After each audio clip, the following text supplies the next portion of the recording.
오늘 우리가 읽은 요한복음 12장 본문은 마태복음 26장 그리고 마가복음 14장에 동일한 병행 구절들이 들어 있습니다. 근데 오늘 본문인 요한복음에는 이 일이 유월절 엿새 전에 발생했다라고 했습니다. 우린 지난 시간에 예수님께서 여리고에 있는 삭개오의 집에 들어가셔서 유하시고 그의 신앙 고백을 받으시고 또 이어서 열무나 비유의 말씀을 하신 것을 생각해 봤습니다. 그래서 열무나 비유를 말씀하신 이후에 예수님께서 제자들과 함께 약 70리 정도 되는 길을 걸어서 이 예루살렘으로 올라가셨습니다. 자, 날짜를 따지자면은 여기 6월절 엿새 전이라고 했기 때문에 그 전에 안식일이 되겠습니다. 그 전에 안식일은 토요일이죠. 자, 예수님께서 언제 잡히시죠? 6월절에 잡히시죠. 그리고 금요일 날 돌아가십니다. 그리고 안식 후 첫날, 안식일이 토요일이니까 안식 후 첫날이면 언제 부활하신 겁니까? 토요일 다음 날인 일요일에 부활하시게 된 거죠. 자, 그래서 날짜를 따지게 되면은 이제 예수님께서 그 전 안식일인 토요일, 그때 이 베다니에 있는 시몬의 집에서 마리아의 향유를 예수님께서 이제 받으신 사건이 발생하게 됐던 것입니다. 자, 예루살렘에서 이 베다니라는 것은 안식일에 가기는 조금 거리가 먼 거리입니다.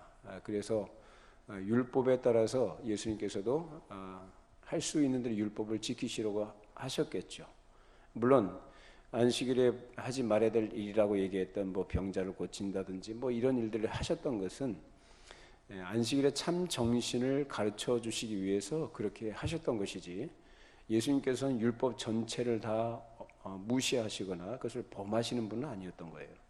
그래서 안식일에 가기에 거리가 좀 먼 거리였기 때문에 아마도 그 전에 베다니 근처든지 또는 베다니에 오셨으리라 이렇게 생각이 됩니다. 자, 요한복음 오늘 본문에는 베다니 어디라고 말하진 않지만 마태복음과 마가복음에는 베다니 나병 환자 시몬의 집이다라고 분명하게 기록이 되어 있습니다. 이 시몬이라는 사람은 불치병에 걸렸던 사람이죠. 나병은 굉장히 무서운 병 아닙니까? 그 불치병에 걸렸던 사람이 예수님께서 낫게 해주셨기 때문에 그 병 고쳐주신 것에 대한 감사, 얼마나 감사했겠어요. 아무리도 나을 수 없는 병인데 고쳐주셨으니까. 그래서 어떻게든지 예수님께 그 감사하는 마음을 어떻게 표현할까. 그래서 아마 예수님을 대접할 기회를 기다리다가 예수님께서 이 베다니에 오신다는 소식을 듣고 자기 집에 초대를 하게 된 것이죠.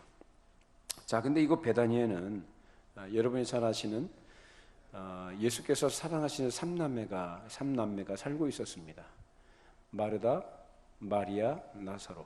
이 삼남매가 예수님께서 상당히 헌신적으로 그 예수님의 제자로서 살고 있었는데, 예수님께서 이 베다니 오실 무렵에는 항상 이 삼남매 집에 거하시든지 그 근처에서 유하실 때 늘 가까이 교제를 하셨던 것으로 성경에 나와 있습니다.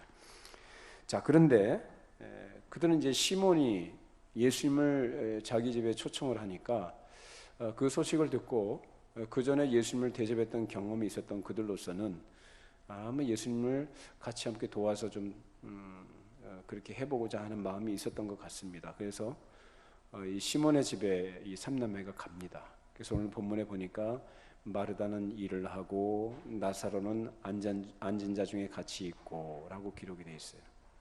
근데 마르다 보면은 굉장히 일을 열심히 한 사람으로 나와 있죠.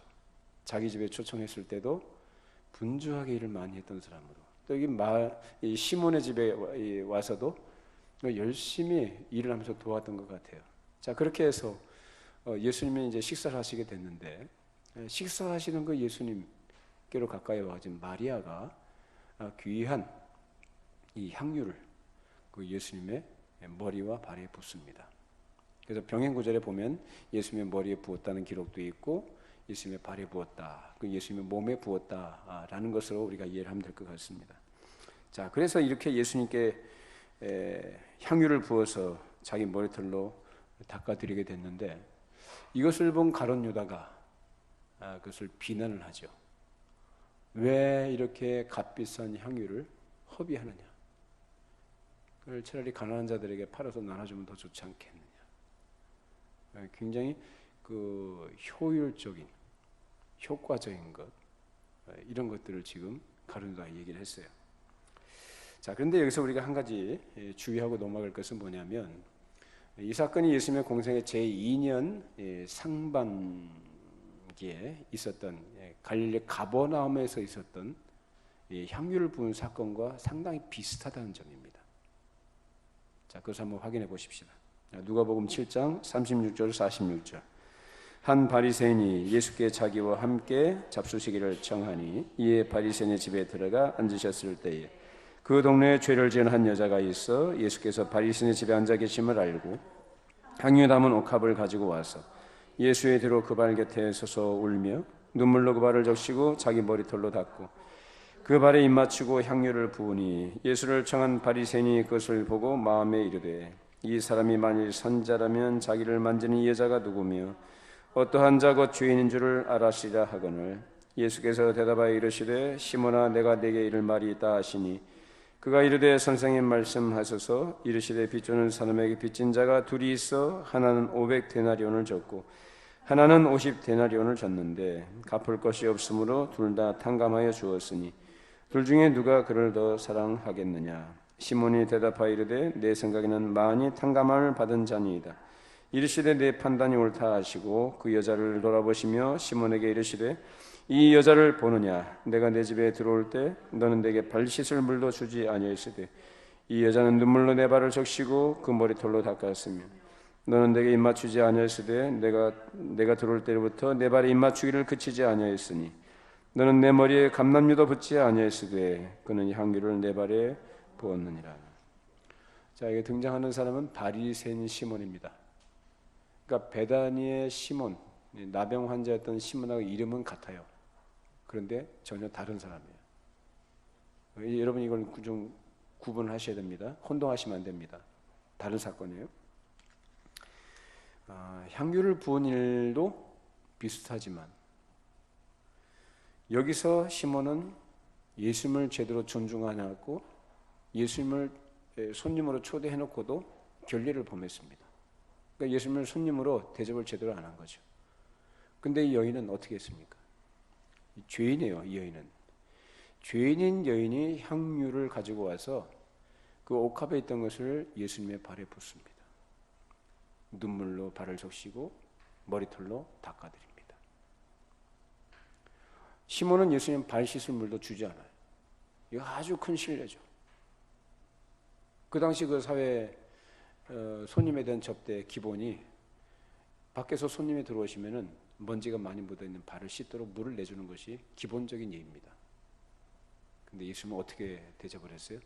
아주 푸대접을 한 거죠. 손님으로 인정 안 한 거예요. 근데 이 여인은 예수님께 와가지고 눈물로 그 발을 닦고 입을 맞추고 향유를 붓습니다. 이 죄인이라고 표현된 여인은 사실 우리가 아까 불렀던 찬송가 211장에 있는 그 막달라 마리아라고 분명히 말할 수는 없어요. 근데 분명한 사실은 이 죄인 여인이 예수님께서 어떠한 분이신지에 대한 바른 이해가 있었다는 거예요. 예수께서 죄인을 구원하시는, 죄를 용서하시는 그런 구주이심을 이 여인이 알고 그 사죄의 은혜에 너무나 감사해서 예수님께 그 귀한 향유를 부어드리는 것으로 감사를 표한 것입니다. 그래서 이 사건과 가버나움에서 있었던 이 향유를 부은 사건, 베다니의 사건을 혼동해서 안 되면 비슷하지만 배경도 다르고 인물도 다르고 그 의미도 다릅니다. 이 베다니의 마리아가 왜 예수님께 향유를 부었는가에 대해서 예수님께서는 그 의미를 잘 알고 계셨습니다. 마태복음 26장 10절 13절 보십시다.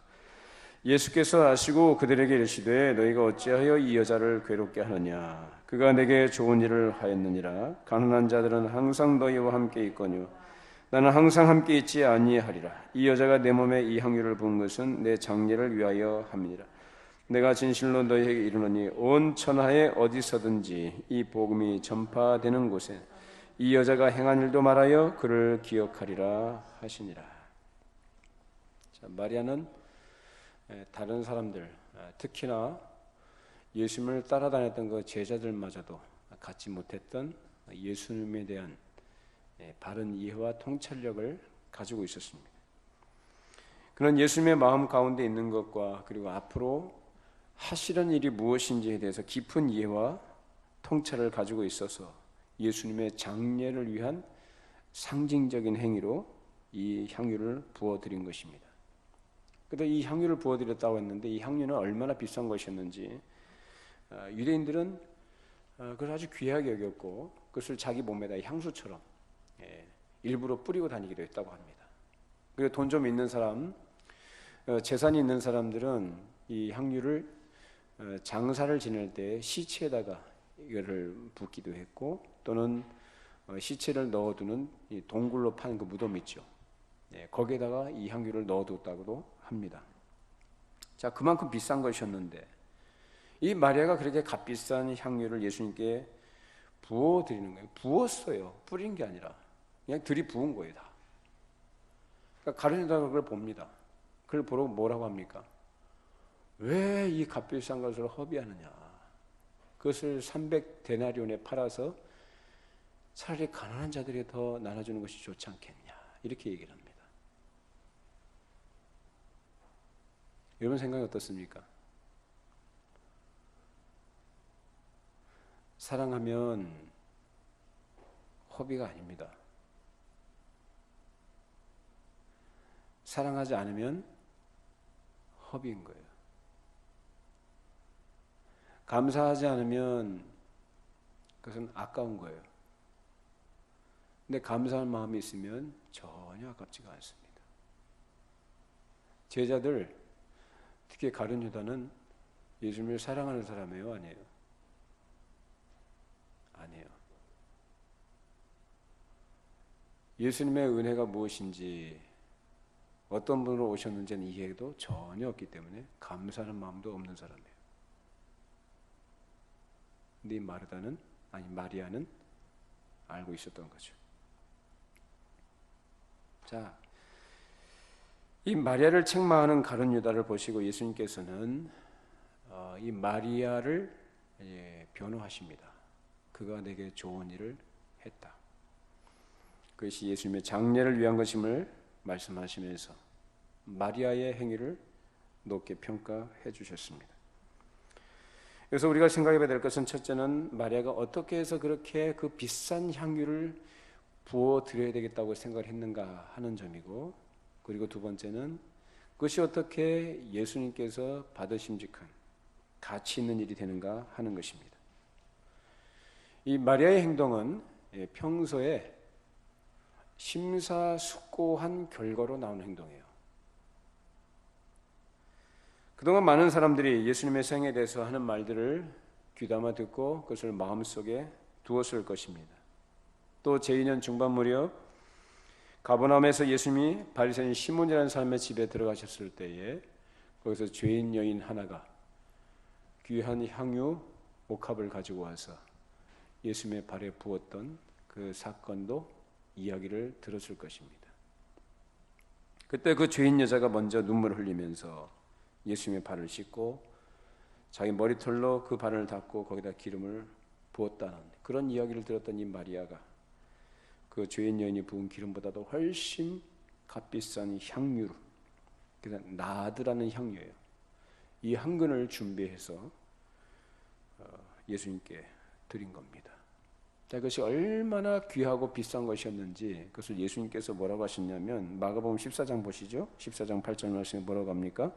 그는 힘을 다하여 내 몸에 향유를 부어 내 장례를 미리 준비하였느니라. 힘을 다하여라고 해, 그러니까 힘을 다해야 할 정도로 굉장히 값비싼 것이었다는 거예요. 얼마나 비싼 거냐?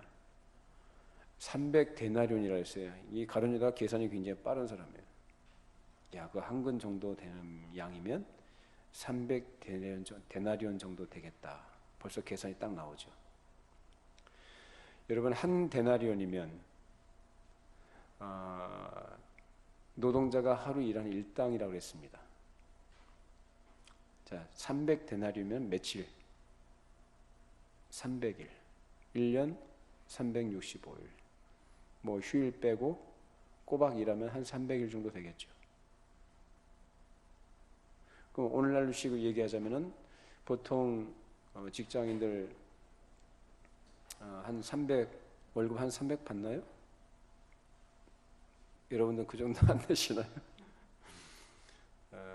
한번 한 300이라고 치십시다. 그 300이면은 1년이면 얼마입니까? 3,600, 4천만 원 좀 안 되는 굉장히 큰 돈이죠. 그러니까 아무것도 안 먹고 안 입고 안 쓰고 모아야 되는 돈. 1년 동안. 나드 한 근의 값이 그 정도였다. 어마어마하게 비싼 기름이죠. 그걸 준비하기 위해서 이 마리아가 얼마나 많은 정성과 또 그것을 준비하기 위해서 온 심혈을 기울였을까? 더군다나 한 여자가 그것을 준비한다는 것. 오랜 시간이 걸렸겠죠. 그렇기 때문에 그 기름 한 근을 사는데 이 마리아는 자기의 온 힘을 다 들인 것이고 그것을 또 단시간에 없애기 위해서 힘을 다해 준비했다는 거예요. 한 근 가지고 조금씩 찍어드린 것도 아니고 어떻게 했어요? 한꺼번에 아주 우리말 표현으로 아주 삽시간에 그것이 다 들여 부어버린 거예요. 그러니까 황금보다 더 귀한 그 기름을 그렇게 부어서 없애버린 것처럼 보이니까 이 제자들이나 이 가룟 유다가 봤을 때 어떤 생각이 들었겠어요? 좀 미친 거 아니야 저거? 이런 생각하지 않았겠어요? 성경에는 그런 표현은 없지만 가룟 유다가 하는 말을 들어보면은 벌써 속으로 얼마든지 그런 생각을 할 수 있다 이 말이에요. 좀 미쳤나? 저 귀한 걸, 저 비싼 거를 이렇게 쏟아버리냐고. 차라리 그걸 갖다가 팔아가지고 가난한 자들에게 나눠주면 훨씬 더 그 사람들이 더 먹을 것도 더 먹고 많이 도움이 되지 않겠냐는 거예요. 쏟아부은 걸 허비했다고 그래요. 사람이 사랑하면 계산하지 않아요. 근데 사랑하지 않으면 계산이 나옵니다. 이것저것 따집니다. 여러분 여러분 주변에 있는 분들을 사랑하시기 바랍니다. 사랑이요 믿음보다 더 중요한 거예요. 사랑이 없는 믿음은 믿음이 아니에요. 사랑이 없는 능력은 능력이 아니에요. 사랑이 없는 헌신은 헌신이 아니에요. 사랑이 없는 충성은 충성이 아니에요. 그러니까 제자들은 특히 가룟 유다 이 사람은 사랑하는 게 없으니까 머리 돌아가는 게 계산기만 돌아가는 게 계산기만. 아까운 거죠. 근데 마리아는 어떻게 그렇게 위대하고 가치 있는 일을 할 수 있었는가? 복음에는 속죄와 구원의 은혜에 대한 감사가 반드시 따라다닙니다. 복음으로 인한 구원에는 자기의 죄를 속했다는 사실, 죄와 사망의 저주에서 자기가 건져냄을 받았다는 사실, 하나님과 원수되었던 관계 속에서 이제 그리스도의 피로써 하나님과 화목하게 되어서 이제 새 생명을 가진 하나님의 자녀가 되었다는 사실, 그리고 하나님 나라에 속한 사람으로 살게 됐던 사실을 알고 그것을 믿는 것과 동시에 그 믿음 속에 필연적으로 하나님 앞에 진정으로 감사하는 마음이 뒤따르게 되어 있습니다. 마리아가 바로 그런 사람이었어요. 복음의 은혜를 알고 그 받은 바 은혜에 대한 감사로 예수님께 극진한 감사와 경배를 드리고자 하는 마음으로 예수님께 그 향유를 부어드린 것입니다. 그것뿐만 아니라 내가 이렇게 헌신합니다, 감사를 표합니다, 그걸 끝난 게 아니라 어떻게 해요? 그 감사라는 것은 동시에 무엇과 반드시 들어가게 되어 있느냐?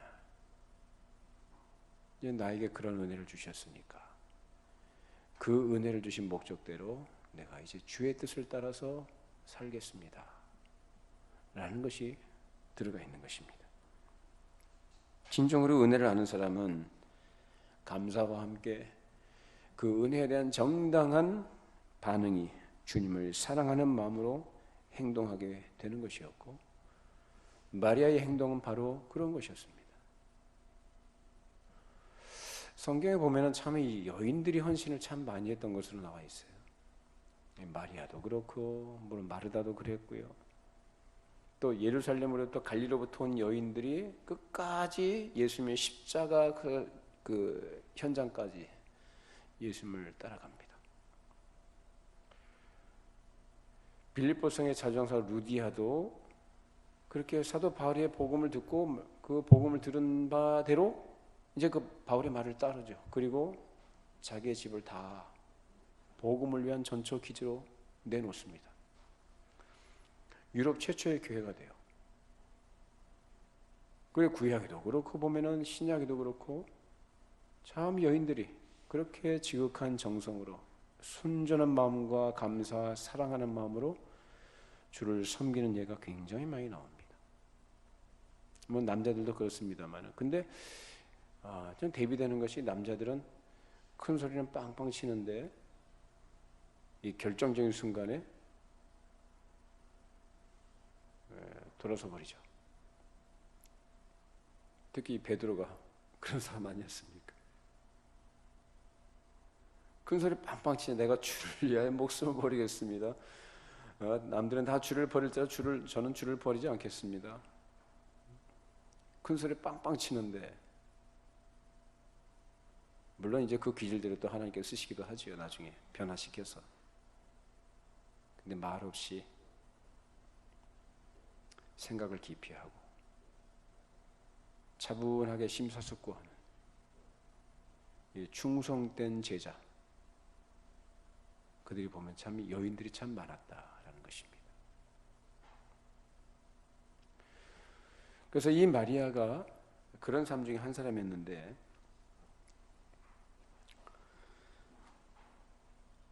세상 어디에나 복음이 전파되는 곳에서 이 마리아와 같은 일들이 일어나야 할 줄로 믿습니다. 형식은 달라도 뭐 기름을 부어드리겠어요 우리가? 그건 아니잖아요. 형식은 달라도 그 형식이 표현하고 있는, 상징하고 있는 사실들은 세상 어디든지 복음이 역사하는 곳에서는 다 나타나야 할 것입니다.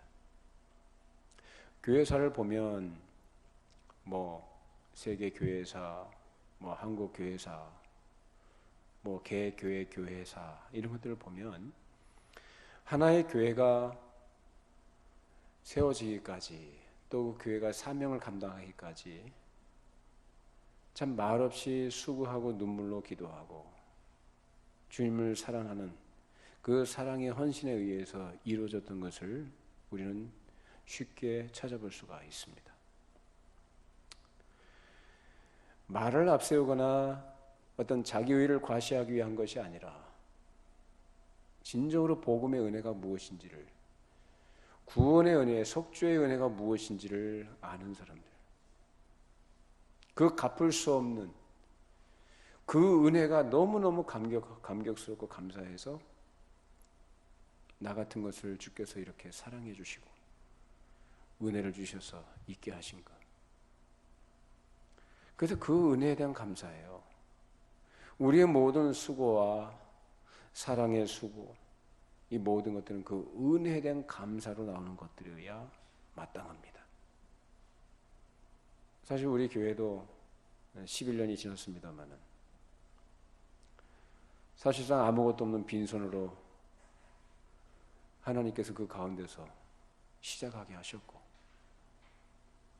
또 이모저모로 하나님께서 돕는 손길들, 또 협력하는 손길들을 때마다 하나님께서 보내주시고 있게 하셔서 지금까지 이어져 오게 하신 줄로 믿습니다. 그건 사람의 생각이 아니라, 모르겠습니다. 그 가운데는 사람의 생각이 들어간지 몰라도 우리는 하나님의 섭리라는 것을 우리가 배우고 있듯이 우리는 다 알지 못하지만 하나님께서 그렇게 귀하게 쓰신 줄로 믿습니다. 그 일은 기본적으로 어떤 것이냐? 바로 이 마리아와 같이 주신 은혜에 대한 감사, 그리고 주를 사랑하는 마음으로 그렇게 헌신하는 그 헌신들이 있었기 때문에 교회가 이루어지고 주어진 사명을 감당하게 되는 것입니다. 여러분들도 많이 수고를 하셨는데 3천만 원이 넘는 한 근의 향유를 부었다. 이거 사람이요, 자기 생각 가지고 계산 가지고는 도저히 할 수 없는 겁니다. 여러분 할 수 있겠습니까? 계산하면 1년 내내 뼈 빠지게 일하고 수고하고 아무것도 안 먹고 안 입고 안 써야 돼요. 그거 몇 년에 걸쳐서 조금씩 이렇게 헌신하는 거, 그 정도에 할 수 있겠죠. 근데 지금 이거 뭐죠? 지금 상황이 지금 그런 상황이 아니라는 걸 이 마리아가 알아요. 그래서 예수님께 그것을 일시에, 그것을 단시간에 그것을 쏟아 부어드린 거예요. 완전히 다 드린 겁니다. 이것이 바로 마리아의 예수님에 대한 깊은 이해가, 그 이해를 바탕으로 한 믿음이 있었기 때문에 할 수 있는 행동이었습니다.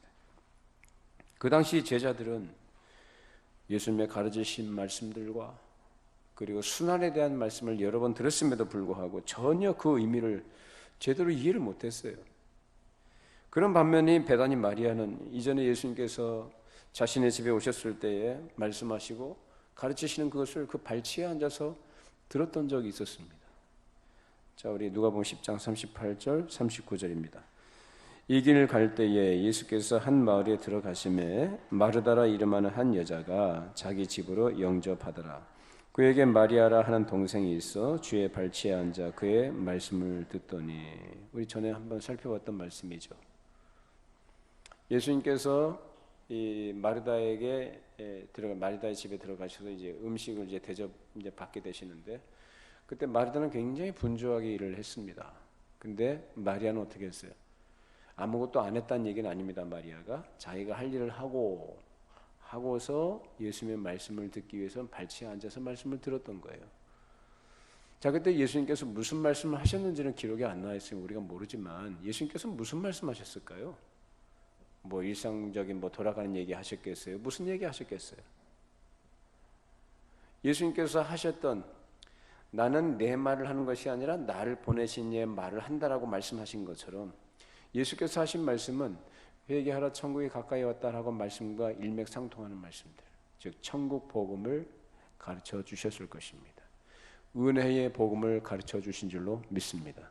그래서 그것을 들은 거죠. 마리아는 그때, 이분은, 이 예수님은 하나님께서 보내신 구원자시구나. 그걸 그때부터 이제 알고 그 뒤로 예수님의 가르치심을 마음에 간직하면서 쭉 생각을 하면서 살아왔을 것입니다. 그리고 또한 자기가 직접 예수님의 순환에 대해서는 직접 말씀을 듣지 못했지만 아마도 다른 사람들을 통해서 아마 전에 들었을 것이라고 충분히 생각할 수가 있어요. 왜? 그만큼 예수님에 대해서 이해를 가지고 있고 관심을 가지고 있고 집중하고 있었던 사람이었기 때문에 그래요. 여러분, 사랑이라는 것은요, 어떤 것에 집중하는 것을 반복하는 거래요. 사랑은. 그러니까 여러분들이 어떤 것에 집중하고 그것을 반복하고 있느냐라는 거예요. 그리고 그것을 위해서 기꺼이 그것을 위한 대가를 치를 준비가 되어 있느냐라는 거예요. 그게 사랑이래요. 오늘 마리아의 헌신이 바로 그거 아니겠어요? 지금 마리아의 관심은 예수님이에요. 예수님께 초점이 있고 예수님께 집중하고 있고 예수님에 대해서 생각을 계속 반복합니다.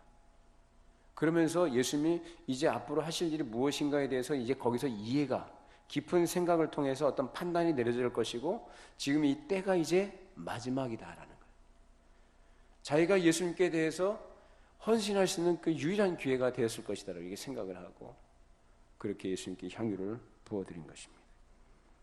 그런 깊은 사고가 있었기 때문에 예수님의 장례를 준비한 일을 생각할 수 있었던 것이고 또 그것을 예수님께서 받으실 만한 일이 된다는 것도 알 수 있었습니다. 내가 이렇게 기름을 부어드리는 것을 예수님께서는 기쁘게 받으실 것이다 라고 확신한 거죠. 그렇기 때문에 머뭇거리거나 주저하지 않고 그 비싼 걸 보통 사람들은 만져보지 못하는 그 손 떨리는 그 비싼 기름을 거침없이 예수님께 부어드릴 수 있었던 것입니다. 마리아의 이런 확신은 아무 생각 없이 그냥 생긴 것이 아니라 거기에는 반드시 하나님의 약속에 대한 깨달음이 있었고 그것에 대한 믿음이 항상 기본적으로 되어 있었기 때문에 그렇게 할 수 있었던 것입니다. 그래서 제자들이 이해하지 못하고 책망하는 냉정한 눈치로 쳐다보고 있는 그 자리에서 기름을 붓는 일을 주저하지 않고 할 수 있었던 것이죠. 마리아는 그동안 주님께서 하신 말씀들을 마음에 간직하고 깊이 생각을 해 보았을 것이고 판단한 결과 예수님에 대한 마리아의 이해가 깊어진 것입니다. 특히 주님의 죽으심에 대한 일의 성격을 이해를 했고 구속하시는 분이심을 믿고 감사했고 또 초월자이심을 확실하게 믿었습니다. 또 특별히 자기 오라비 나사로가 죽었을 때 그 죽은 시체가 이제 냄새날 정도로 부패했는데도 불구하고 그러한 죽은 오라비를 살려내신 예수님의 그 놀라우신 능력을 생생하게 경험한 이 마리아 입장에서 예수님에 대해서 얼마나 큰 깊은 이해와 믿음을 갖게 되었을까요? 그러니까 예수님은 이분은 우리가 생각한 사람이 아니구나. 초월자이시구나. 그걸 믿었던 것이죠. 그래서 어떻게든지 자기 오라버니를 살려주시고 또 자기들에게 은혜를 베푸시고 죄 사함의 은혜를 베푸시는 그 주님께 감사를 드릴 기회를 기다리던 중에 예수님께서 베다니에 오시게 되어서 자기가 대접할 수 있는 기회를 얻게 된 것입니다. 이렇게 해서 주님께 대한 감사를 표현하고 자기가 얼마나 주님을 공경하며 주님을 사랑하고 있는가라는 것을 그의 헌신을 통해서 드러낸 것입니다. 자, 그러면 예수님께서 받으신 것은 예수님께서 그것을 가치 있게 여기신 것은 무엇을 가치 있게 여기셨을까? 그 향유가 비싼 향유이기 때문에 그것을 가치 있게 여기셨을까요? 무엇을 주님께서는 받으셨을까요? 마음이죠. 마리아의 마음 속에 있는 주님에 대한 감사와 사랑하는 마음, 그걸 받으신 겁니다. 여러분, 우리 아무리 비싼 거 드려도요 정말로 감사하고 사랑하는 마음이 없는 그런 건 주님께서 안 받으십니다. 주님께서 인정하시는 것은 그것이 비싸고 안 비싸고를 떠나서 그 사람의 마음에 정말로 주님의 은혜에 대한 감사하는 마음이 있는가, 그리고 주님을 사랑하는 마음으로 하느냐, 이거를 주님께서 보시는 거죠. 그래서 예수님께서는 마리아가 예수님께 바쳤던 그 향유, 나드 한 근과 더불어서 그 마리아의 온 마음을 기쁘게 받아주신 것입니다. 여러분, 우리 주를 섬길 때, 우리 주님을 섬길 때 그러한 마음으로 섬길 수 있기를 바랍니다. 자, 그럼 그런 마음은 우리가 기분이 좋을 때나 감정이 좋을 때 얼마든지 할 수 있겠죠. 근데 이 마리아는 지금 그게 아니에요. 지금 굉장히 현실적인 문제예요. 감정적으로 한 게 아니고 충동적으로 한 게 아니에요. 누구에게 뭐 이렇게 사주를 받아서나 억지로 한 게 아니죠. 어떻게 이렇게 할 수 있었을까요? 이런 헌신은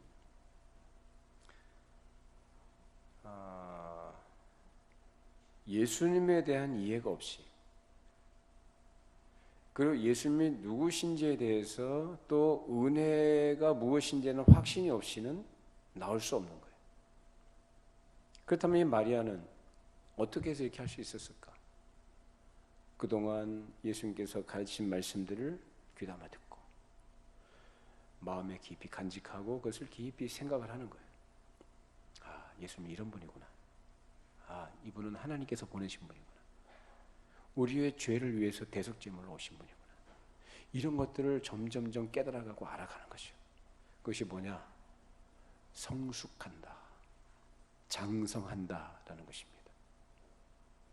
성숙하고 장성했을 때 나오는 결과가 바로 이런 헌신인 거예요. 여러분도 주 말씀을 통해서 우리 기독교 신앙의 중요한 가치들, 성경이 가르치는 구원의 은혜가 무엇인지, 하나님이 나에게 주신 그 은혜가 얼마나 귀하고 가치 있는 것인지를 날이 갈수록 점점 깨달아 알아가시기를 바랍니다. 그렇게 자라가는 거예요. 그렇게 자라가고 장성한 사람의 헌신을 하나님께서는 기쁘게 받으셔요. 왜? 그것이 진짜니까. 기본적으로 믿음, 그리고 사랑과 감사. 그것이 없는데 하는 것은 계산이 앞서게 돼 있고 마지못해서 하게 되는 거예요. 여러분, 누가 여러분들에게 어떤 선물을 주실 때 정말로 기쁨으로, 정말로 그 감사하는 마음으로, 사랑하는 마음을 담아서 주는 선물은 여러분도 알죠? 그렇죠? 받을 때 그 선물 자체라기보다도 거기에 담겨져 있는 마음 때문에 고마운 거죠. 기쁘게 받아지는 거죠. 그게 가치가 있는 거예요. 근데 그것이 없이 마지막에서 의례적으로, 형식적으로 하는 거. 받는 사람도 그걸 알죠.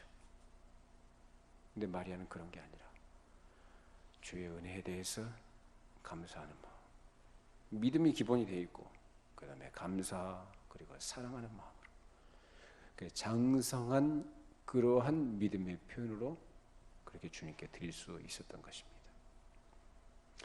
우리가 비록 지금은 어떤 면에 있어서는 장성하지 못하고 어린아이 같은 수준에 있다 할지라도 그럼에도 불구하고 날마다 날이 갈수록 말씀을 통해서 믿음이 더 깊어지고 깨달아져 가고, 그래서 그 은혜가 무엇인지를 알아가면서 장성해 갈 때 그런 장성해 나가는 것을 우리 주께서 기뻐하신 줄로 믿습니다.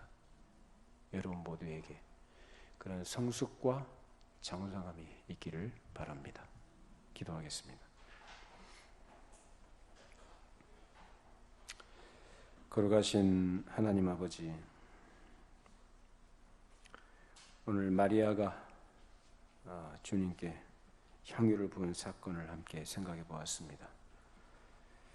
예수님에 대한 바른 이해와 또 예수님이 누구신지, 무엇 때문에 이 세상에 오셨으며 하실 일이 무엇인지를 그동안 들었던 말씀들을 통해 깊이 생각을 하고 판단하고 심사숙고한 결과로, 그래서 그 주님에 대해서, 은혜에 대해서 너무너무 감사했고 그 감사와 더불어 사랑하는 마음으로 주님께 자신이 할 수 있는 최선의 것을, 할 수 있는 최고의 것을 주님께 기쁨으로 드릴 수 있었던 것을 생각해 보았습니다. 주님, 저희들에게도 그런 마리아와 같이 주의 말씀을 통해 우리의 믿음이 더 깊어지게 해주시고 든든하게 자라가도록 성령께서 역사하셔서 우리의 믿음이, 우리의 신앙과 인격이 성숙해지고 자라가게 해주시고 든든하게 세워져 가게 해주셔서 그에 따라서 우리가 하나님께 감사하고 진정으로 마음으로 우러나오는 사랑으로 주를 충성되이 섬기는 하나님의 거룩한 백성들이 되게 하여 주시옵소서. 복음이 선포되는 곳에, 복음이 있는 곳에, 구원의 은혜를 누리는 곳에 반드시 따라오는 감사와 사랑이 우리 교회와 우리 모든 성도들 가운데 있게 해주셔서 주의 몸된 교회와 하나님의 나라가 아름답게 세워져가고 증거되어지도록 은혜를 베풀어 주시옵소서. 예수님의 이름으로 기도하옵나이다. 아멘.